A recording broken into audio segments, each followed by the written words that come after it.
दिल को छूने वाली कहानी। एक फरिश्ता यह भी। मैं कई दिनों से बेरोजगार था। एक एक रुपए की कीमत जैसे करोड़ों लग रही थी। उस उठापटक में था कि कहीं नौकरी लग जाए। आज एक इंटरव्यू था, पर दूसरे शहर जाने के लिए जेब में सिर्फ 10 रुपए थे। मुझे कम से कम 200 रुपए की जरूरत थी।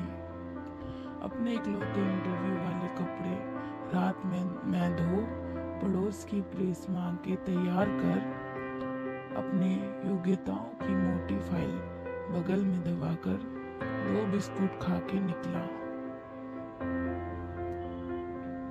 लिफ्ट ले, पैदल जैसे तैसे चिलचिलाती धूप में तरबतर बस।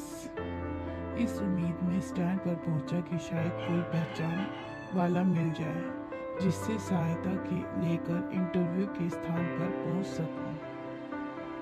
काफी देर खड़े होने के बाद कोई नहीं दिखा। मन में घबराहट और मायूसी थी। क्या करूंगा, अब कैसे पहुंचूंगा? पास के मंदिर जा पहुंचा। दर्शन पर सीढ़ियों पर बैठा था। मेरे पास में ही एक फकीर बैठा था। उसकी कटोरी में मेरी जेब और बैंक अकाउंट से भी ज्यादा पैसे पड़े थे। मेरी नजरें और हालात समझ के बोला, कुछ मदद चाहिए क्या? मैं बनावटी मुस्कुराहट के साथ बोला, आप क्या मदद करोगे? चाहो तो मेरे पूरे पैसे रख लो। वो मुस्कुराता बोला। मैं चौंक गया। उसे कैसे पता मेरी जरूरत? मैंने कहा, क्यों? शायद आपको जरूरत है, वो गंभीरता से बोला।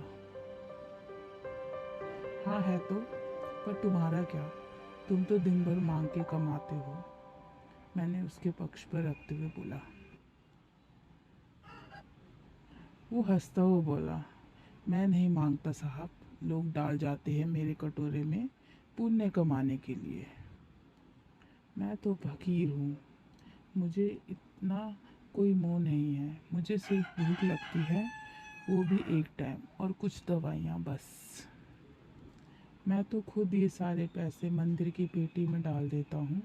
वो सहज था कहते कहते। मैंने हैरानी से पूछा, फिर यहाँ क्यों बैठते हो? जरूरतमंदों की मदद करने को, कहते हुए वो मंद मंद मुस्कुरा रहा था। मैंने उसका मुंह देखता रह गया।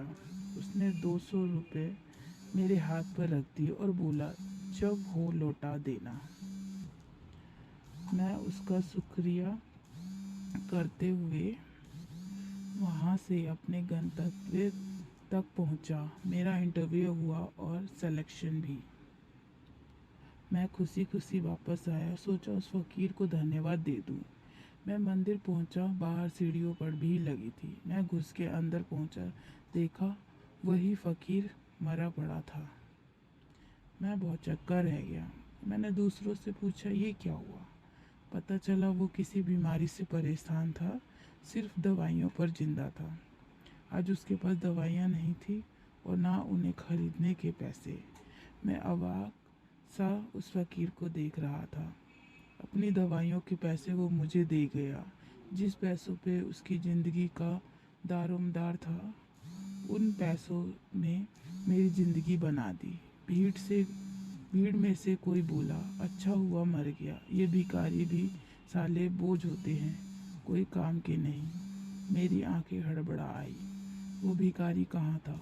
वो मेरे लिए भगवान ही था, नेकी का फरिश्ता, मेरा भगवान। मित्रों, हम में से कोई भी नहीं जानता कि भगवान कौन है और कहाँ है। किसने देखा है भगवान को? बस इसी तरह मिल जाते।